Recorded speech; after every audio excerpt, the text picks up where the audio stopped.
Ukaona wakadai so pane nyaya. Tell me what's happening pama message. Pane ma messages sisi vangu vaitaura nemukomana wangu ari kuSouth neline rekuSouth ivo vari muno muZimbabwe vachimuudza zvinhu zvakaitika kumashure. Vaikunyai? Nabamnini? Nabamnini. Yes. Kondevi? Ndiri kuzviramba munhu waMwari nekuti ini nhamba dzake handina. Okay. DzekuSouth dacho handina nhamba dzake mukomana wake. Kwemi mune line rekuSouth? Handina. So iye aimuudza kuti chi? Vaimuudza kuti unoziva here kuti amboroorwa kudhara. Akaita mimba 3 akadzibvisa kusvika abva pamurume wake. Vachiudza mukomana? Vachiudza mukomana wangu andirodanana naye akatondivimbisa kundiroora. Are you hearing this? Zviri kweresvi? All right, Mama, I'll ask you one more last time. Did you send mukomana wake ma messages? Handina munhu waMwari. All right. Ari kuti haana? Inini ndakasenderwa nhamba dzacho nemukomana wangu dzavari kushandisa. Ndikaona profile pic yacho iri yasisi ava namama kumusha pakatorwa mapics muna 2018 mama vasati vashayika. I think you need to sit down. Inoda kugarirwa pasi. So from what I'm hearing, you're saying kuti mukomana wenyu akasenderwa ma message. Yes. Munhu wacho akazviintroduce seava? Ndakatomubvunza kuti ndiani yeye zvikanzi ndisisi vako vati ndini sisi maybe handina vamwe sisi vandowirira navo ivo ndo vandakaudza zvemukomana wangu. Ameno nyaya dzinoitika idzi dzema-messages akasike kutanga ndogara ndakasangana nadzo. Mutori nefoni yacho nenhamba dzacho? Foni yacho ndinayo. Buditsai on phone.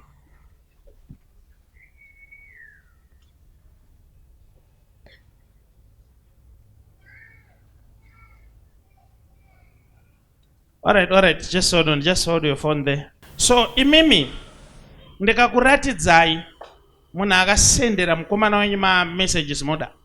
Ndinoda asi nini ndiri kutongoza kuti ndisisi nekuti profile pic yavo ndakaiona. Okay. No, aritora chokwadi charuziya.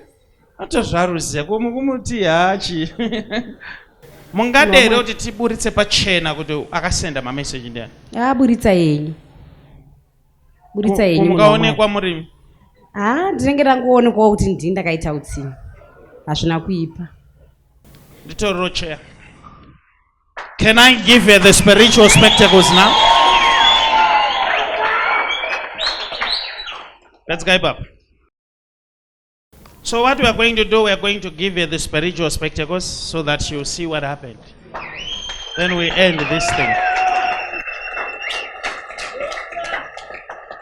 Are we an idea kuti mwe kuno kundiani? I'm just curious to know. Ndine pandakakuona iyi pamavideos pandavati pavatomboti ndidi ichichi watu vati pandangovanyengererawo zvangu kusvika vasovhuma kusvika tazouya pano. Mairambireko? Mamwe mashoko acho Prophet anenge achitaura anobata. Kuuya. So are you sure you're ready to see it for yourself? Yes. Come.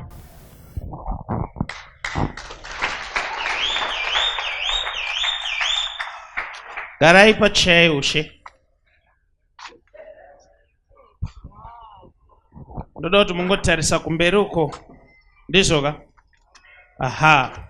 Pakaende namate. Mondembero makanaka Jesu. Mwari wangu na baba wangu ndinonamata. Muvhurei maziso.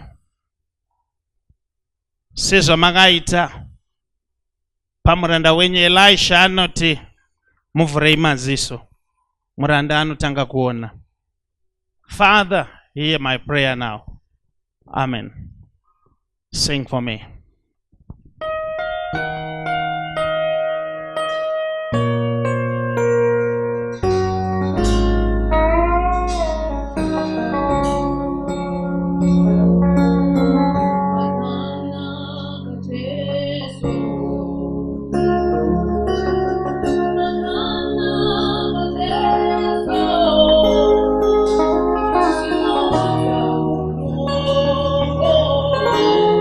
Sim.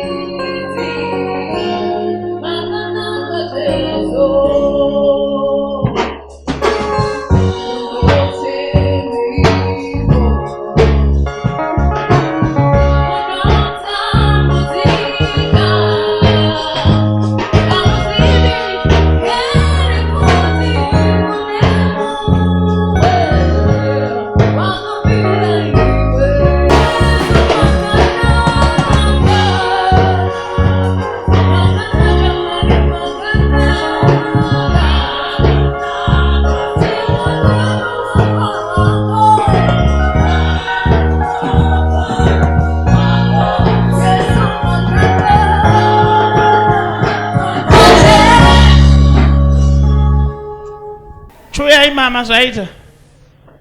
Mama? Mama? Mama zvaita, maona here? Hello? Ndonyatsoona. Mati? Muda kuona?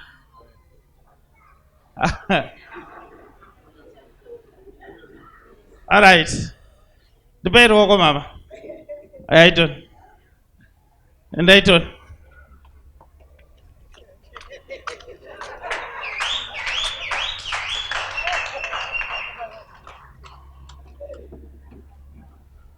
Mama, maona here?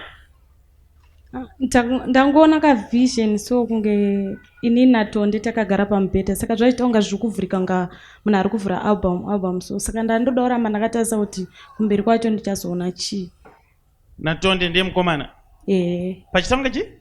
Nga album iri kuvhurika mapages so asi tanga takagara pamubhedha. Just sing a little bit, same song.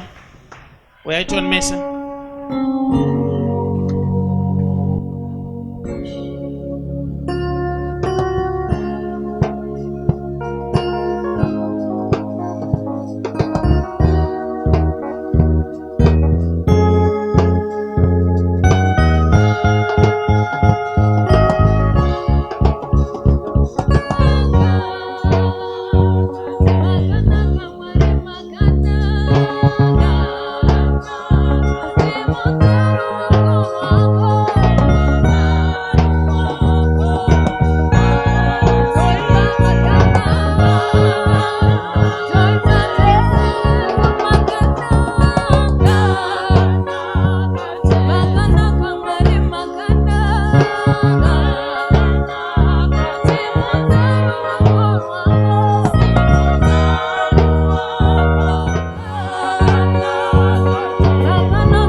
Kana ndakambona vanoda zvinhu ichechini. Mazuva ano achaita. Anchatomoka. Ndokunzwa kuda kutomoka boys raka. Aiwa anitomoke, ndakura anchatomoka. Aiwa ndaane tuma secret, ndakubatsira vanhu nyaya dzavo uye ndavo zvakaita sei. So ndapedza nawo. Muda kunzwa? Nyaya dzevanhu. Alright, I will tell you what happened. Panga achiona vakagara pamubhedha nemukomana wake, but vachiona picture yemukomana neyake chidai. It means ndachimuratidza munhu akasenda pamessage. Saka picture yaatoona yemukomana, it means mukomana ndiye akasenda mamessage achisendera.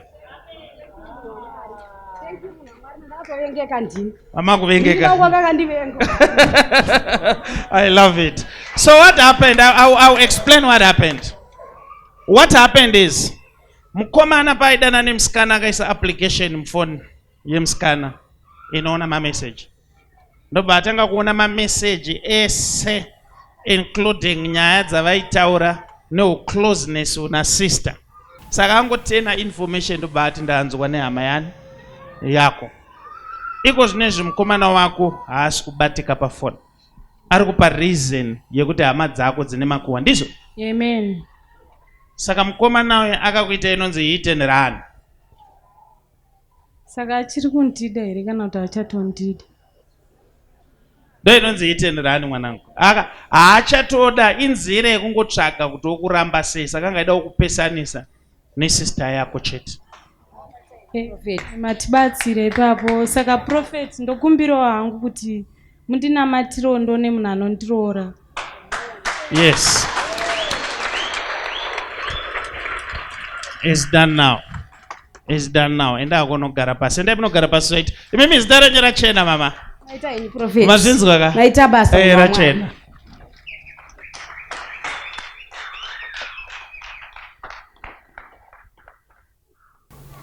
Kana paine munhu anonzi Tonde, ana Tonde musadare imimi.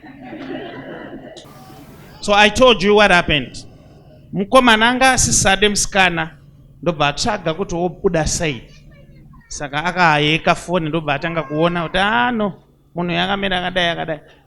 Ndopandogara nditaurira vasikana kuti munofana kuomerawo mbijana. Because varume vakangowana vanenge vasatoda. Ndizvo. Saka tichida kuti muitewo chikoro chekuvhara mukumbo iyi.